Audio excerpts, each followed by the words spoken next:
Then we have this blue part here to cover it up. And this point, as I'm observing this, I'm surprised the amount of parts and detail that they're putting into this kit on a high grade. I can imagine what it will look like when it reaches a master grade scale. Before we move on, we have these two parts here, which also require this part.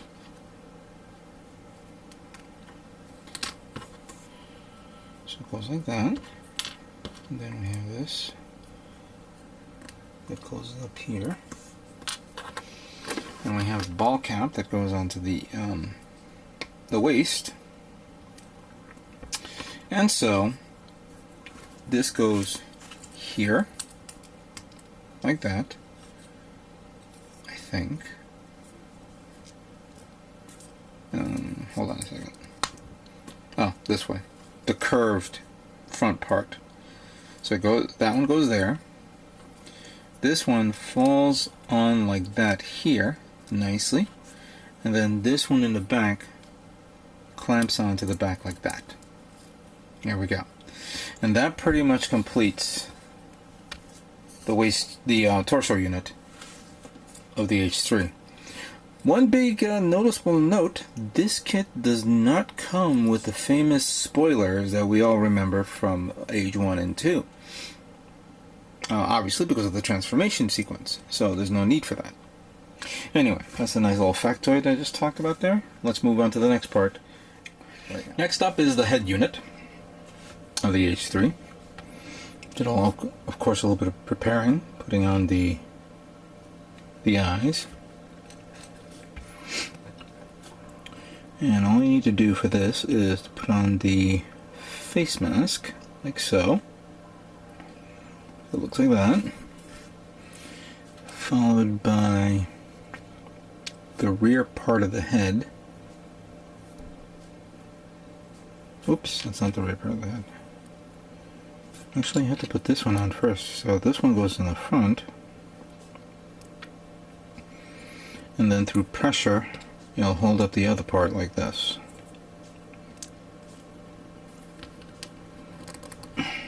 Like that. Now I also put more of the stickers here on this part. And of course in the back of the head. So that when I put on the this cool little red part, it goes upside down. Actually no, it's supposed to go right. You just gotta push it in a little further. There we go. So it sticks out like slightly like that. And then I'm gonna take this part.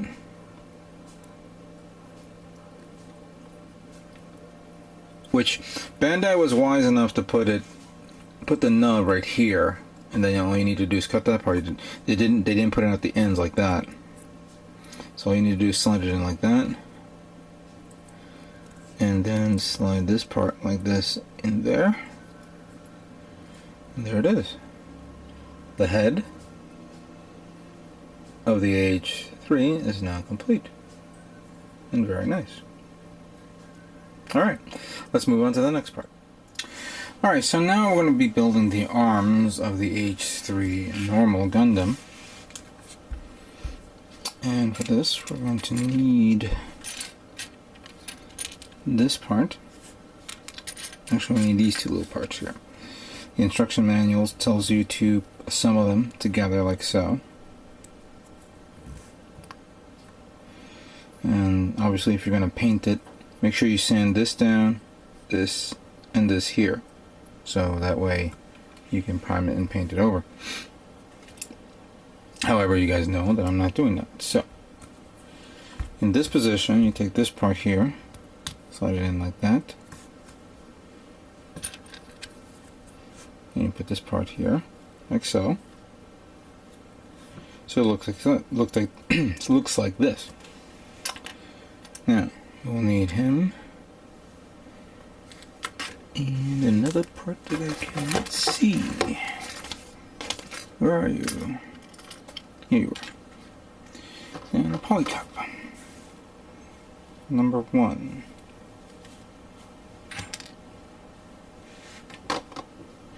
Alright, so for this, you want to hook up this part here,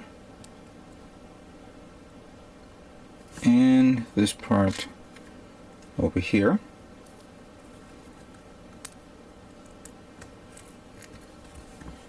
So that's together.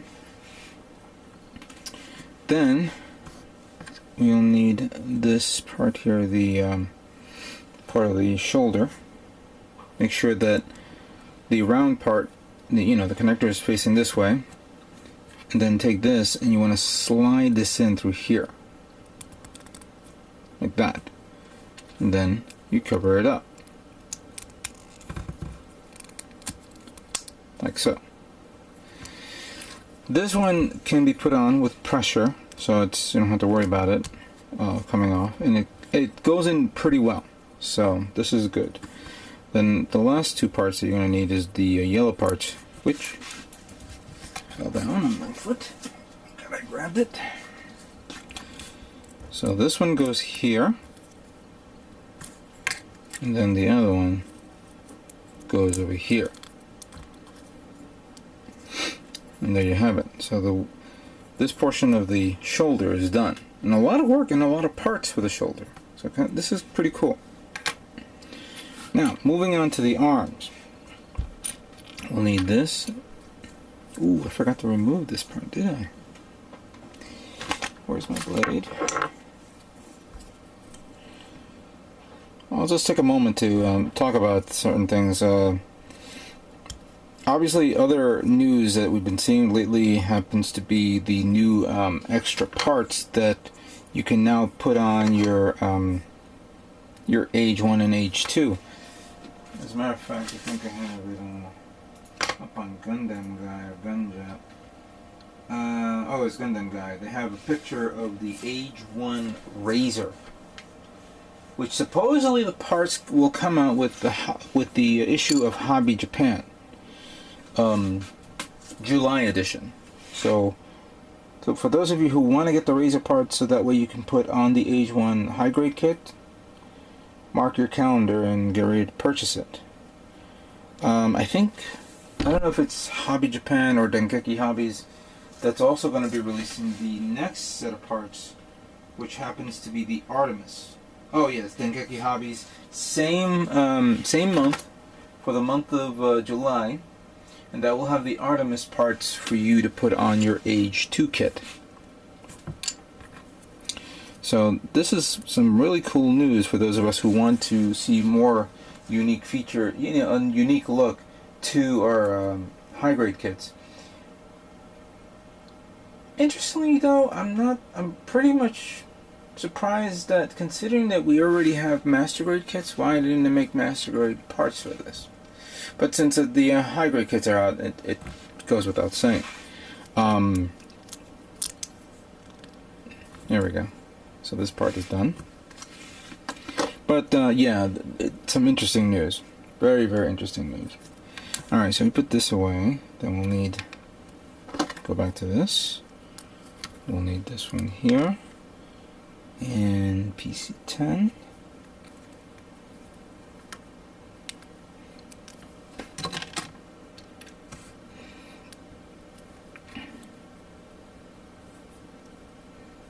And we stick these two parts here so it looks like that. And then we take this part, put it in like so. Come on, there we go. So once it's put in, you take this, put it, oh, before you put this in, you have the beam saber hilt that goes right in here. Very convenient. So you take this, you put that here, like that. So it looks like this. Then the remaining parts, hang on a second. Where is that? Alright, so the remaining parts, we'll need both of these polycaps, the number 11s. Then we'll have this part here, this one, Put this one here like that, and then this one like this, so it looks like, whoops, it looks like this. Then this part here goes through this, like so. And then of course the final assembly would be you doing this, putting this part through here, putting this part up through there, this part going through this, and to complete this, which things fall down my feet, come on. And to complete this, I have the these two parts. These two are for the normal fist hand or open hand to put in the beam saber and the weapon. But then you have this one that's tilted on a side, which goes onto this open hand, which I'm going to put on right now.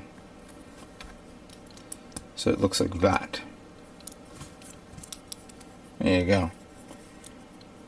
So the arms of the H3 Gundam Normal are now complete, and again, very, very nicely detailed. I'm now seeing why everybody's enjoying this kit. Let's move on to the next part. So the next part of the build will be the legs of the H3 Normal. And just like the arms, the leg is very, very unique, and a lot of intricate parts that will make this kit very unique. First up is of course this part, which represents the joint that will connect the legs to the waist. And for this, I think it shows the wrong polycap, but let's get another one. It's number 1.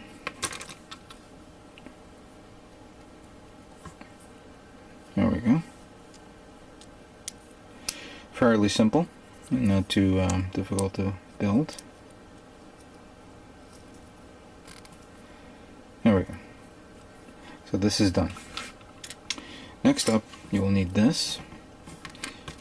And we'll need, oops, we will need number 12 and number 15, which is a hexagon shaped part that will go through here, like so. And then this one comes up like that, like so. So it looks like this. Then, in this position, you want to make sure that this part goes like this. Obviously, it's in reverse for those of you who are building the other side of the foot, the other side of the leg. But once it's like this, then you take this part, slide it up through here, so it bends like that, and then you take this part, stick it there. So it looks like that. Now, I will need number 14 and then the last number 10 part. Then we'll need the legs here.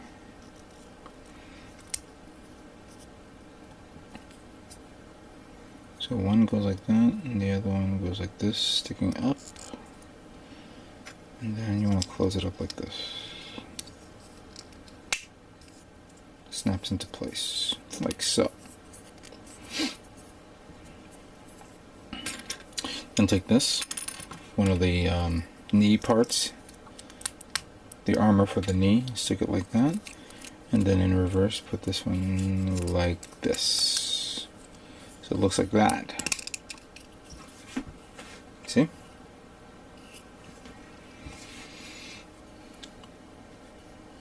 Now this one's a bit tricky. This little part here, you want to make sure once you push it in like so, that the hook is in the inside. So that when you take this part, you snap it in and you're done. And the yellow trims goes here. There we go. So this leg is done. The remaining foot is a little bit more complicated. And for that, we will need number we will need number 8. And at first I thought I needed a polycap, but in reality there's a plastic part for this that goes here. Then this one goes through here. And you seal it up like that. So it looks like this. This part here goes like that. Like so. Then through the notch here, you want to slide it in like this. Then we have this part that will connect the foot to the ankle part. You know, it's pretty much the ankle joint itself. And then finally, slide it in like this, all the way as possible. Don't force it.